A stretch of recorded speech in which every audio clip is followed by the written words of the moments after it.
สบายดีทุกคนยินดีต้อนรับเข้าสู่ช่องเรียนภาษาญี่ปุ่นกับ Fat Elephant โอเคเฮามาเริ่มต้นเรียนอ่านแล้วก็หัดเขียนตัวอักษรฮิรากานะเสียงหนักไปนำกันเลยเนาะสำหรับตัวอักษรฮิรากานะเสียงหนักมันก็คล้ายๆกับคือตัวอักษรฮิรากานะตัวธรรมดาเนาะตัวเสียงเบาเนาะต่างแต่ว่ามันจะมี2ขีดนี่ตึมมาเนาะ2ขีดนี่ตึมมาแล้วก็วงมนเนาะตึมขึ้นมาเนาะถ้าเราจื้อตัว46ตัวได้เรามาตัวนี้มันก็ง่ายขึ้นตึมเนาะสำหรับการอ่านและการเขียนโอเคมาเริ่มต้นกันเลยเนาะเบิ่งตามเส้นเลยเนาะตามเส้นเลยมันก็คล้ายๆคือกันเนาะเฮาจะเขียนแต่ซ้ายใต้ซ้ายแล้วก็ถึงมาหาขวาเนาะตัวนี้จะลองอ่านอีกคืนมานึงก่อนเนาะปกติแถวปกติมันจะเป็นคะคิคุเคโคเนาะแต่ตัวนี้จะเป็นเสียงหนักมันจะเป็นงะงิกุเกโกเนาะโอเคมาเริ่มต้นเนาะเขียนเลยเนาะงะเนาะ1เนาะ2งิ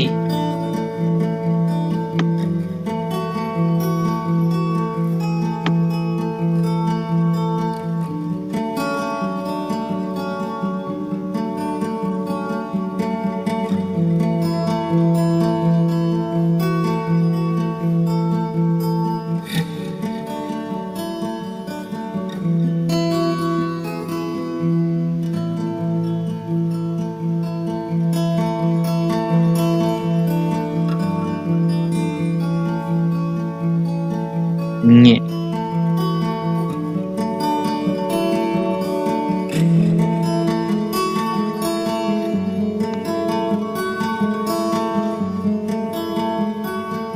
โก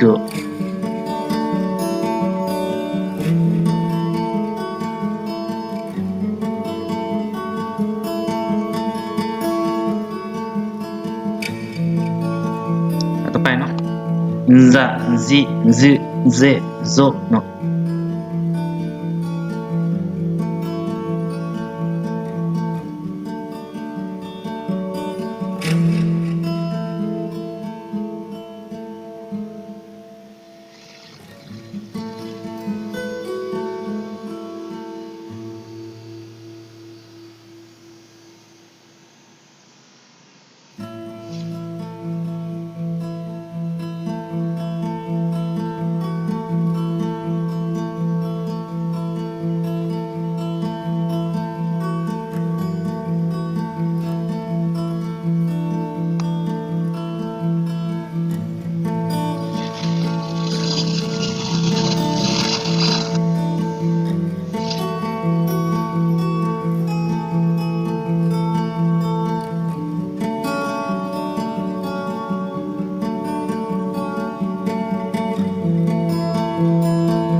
เดี๋ยวต่อไปเนาะเป็นดะจิซึเดโด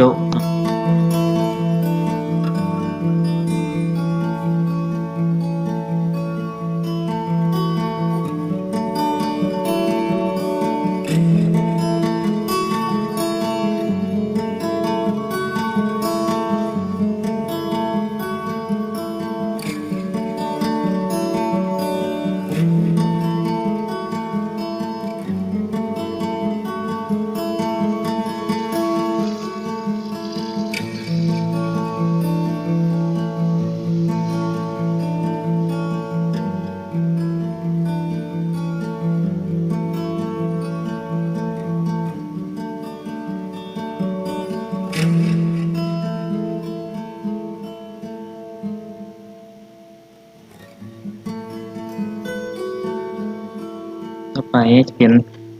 บะบิบุเบโบเนาะ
ไปเนาะแถวสุดท้ายเนาะ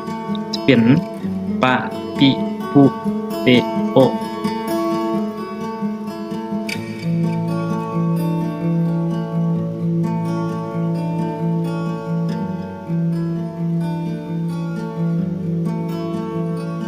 ตัวนี้จะตั้งเนาะตัวนั้นจะเป็น2ขีดเป็นเต้นๆเนาะตัวนี้จะเป็นหรือเป็นมุมมนเนาะ